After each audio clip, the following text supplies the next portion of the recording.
Bien, pues vamos a la siguiente On to the característica. next characteristic of entrepreneurial knowledge. Such knowledge is essentially creative. As we will see, it has two facets, which are like two sides of the same coin, the creative facet and the coordinating facet. ¿Qué significa que el conocimiento empresarial? What do we mean when we say entrepreneurial knowledge is essentially creative? Well, I'll say it again. We're dealing with something astonishing and awe-inspiring. Indeed, today we will be discovering one amazing thing after another. For to exercise entrepreneurship, we do not need to have any means at our disposal. An act of entrepreneurship does not involve any cost at all. En ese sentido, la empresarialidad es In this sense, entrepreneurship is especially creative. The very discovery of a profit opportunity involves an implicit profit. For example, it could be Mr. A who suddenly comes to a realization. Hey, Ms. B is right there.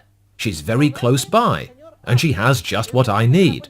Or it could be Ms. B who says to herself, hey, I'm squandering this resource when Mr. A needs it. It could also be a third party. To help us visualize and illustrate the argument, let's suppose it is a third party, Mr. C. Let's suppose it is Mr. C or Ms. C, and that the entrepreneurial act simply consists of discovering, recognizing, or perceiving something that only a fraction of a second before had gone unnoticed, namely that there is a profit opportunity. We'll represent this discovery as a bulb that lights up. Eureka! Look at that!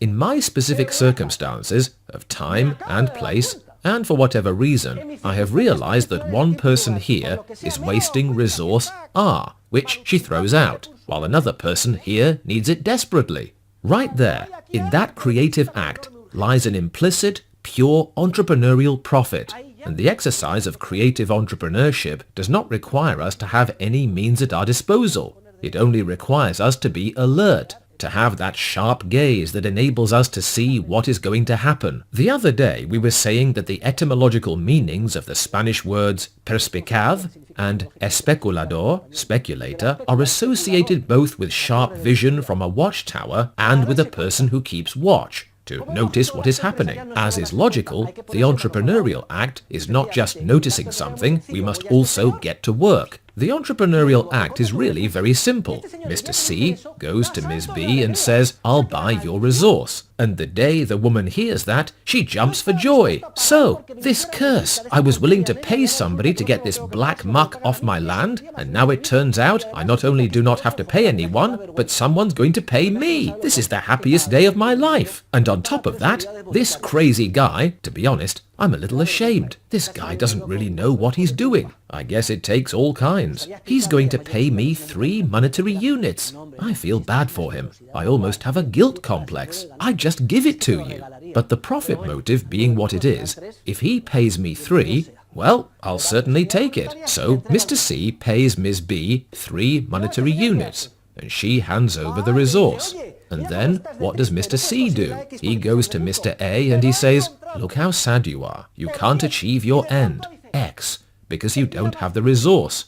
I've found it for you for 10. And Mr. A cries, this is the happiest day of my life. I was willing to pay 100 for it. And this guy comes and sells it to me for 10? I feel almost guilty. I have a heavy heart, as if I were doing something wrong.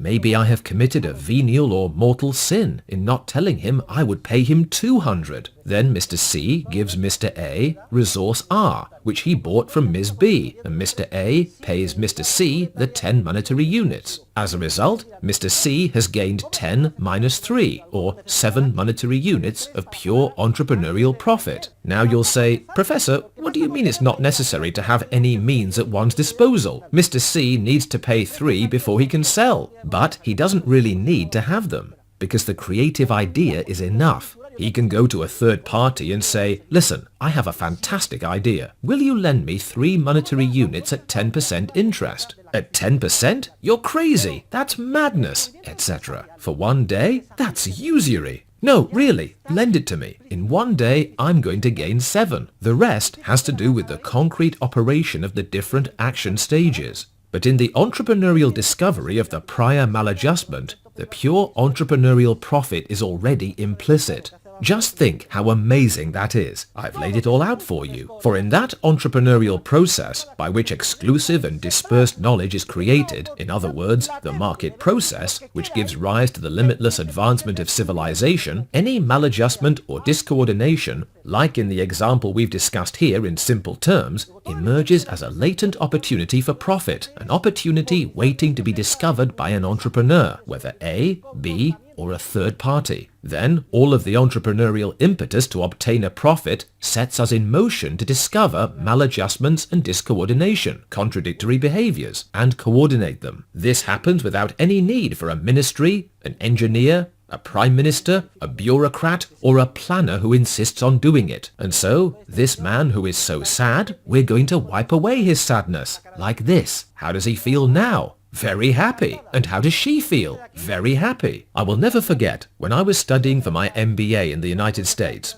I don't like to get up early. Every day I study until late at night, until 2 in the morning, and I get up late. Anyway, I had my first class of the day early in the morning, at 8:30, and I went like a zombie. My wife would drive me there in the car, and I was like a zombie, half asleep. We would head to the university. We lived relatively close, and we would stop at each traffic light, and we would stop right behind an annoying garbage truck driver who was collecting the garbage. And on the back of the garbage truck, written in English, there was a message that said, "The trash you throw away is our mainstay. Thank you very much." Early every morning, this man collected the trash nobody wanted, and it was his main source of income. Thank you very much. The curse of Texas. Thank you very much.